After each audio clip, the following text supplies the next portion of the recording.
At first glance, this is a good looking watch, but give it a moment. This thing has layers. Layers upon layers. The color, the case shape, the feel on the wrist, it all comes together in a really elegant way. For me, up close, this is a stunning watch.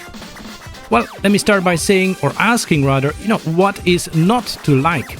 It's got this rounded, like UFO shape, from a profile at least, and then with sharp but clean edges, so nothing sharp to the touch, if you will, but visually I find it very sculpted, very sharp. So it is, of course, a modern version of the 1969 King Seiko model, but it's a modern version, right? So it wears really well. The dimensions of the case are, so it's 9.9 millimeters thick, 39.4 millimeter diameter, and then a lug-to-lug of only 43.6 millimeters. So that's like music to my ears. But man, that watch has a nice profile. So less than 10 millimeters, which you don't see a lot nowadays, especially in automatic watches. That makes it super easy to wear with, a shirt or jacket. It just disappears on the wrist, if you will. Then let's talk about the dial. Oh man, where do we begin? So this color is called Edo Purple, which is based on a traditional Japanese color which was cherished during the Edo period, from what I understand. But in normal speak, I would just say this is really deep purple. It's wonderful, and it looks really nice, and it works very well for a watch dial color. In real life, really, it's stunning. And I really hope that the real life magic here translates at least a little bit to the TV screen or your phone screen or wherever you're watching this from.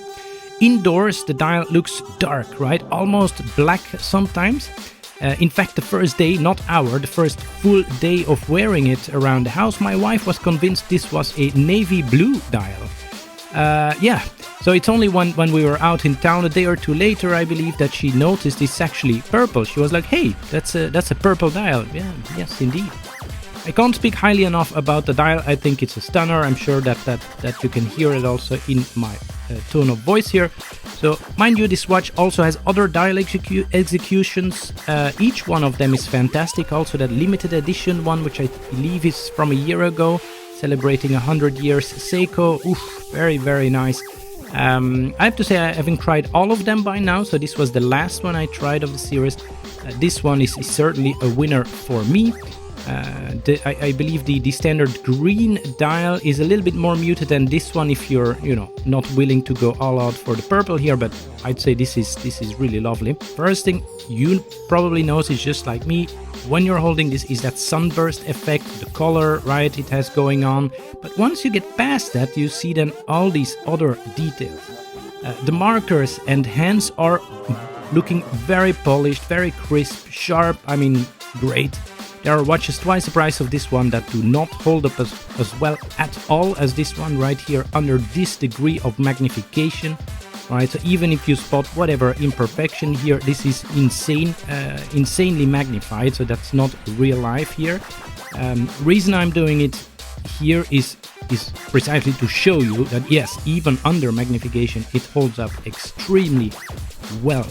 So before I forget, also a little fun fact. So the textured double width 12 o'clock marker there, that was actually inspired by the pattern seen on luxury lighters from the era. Then the date window, I'm always, on the fence on date windows. Don't really need a date window in the sense that I don't very often set my date correctly anyway, so it's just one less thing I need to adjust. But here it's actually really well done, right? So you can see also it's color matched, very nicely done, thank you for that.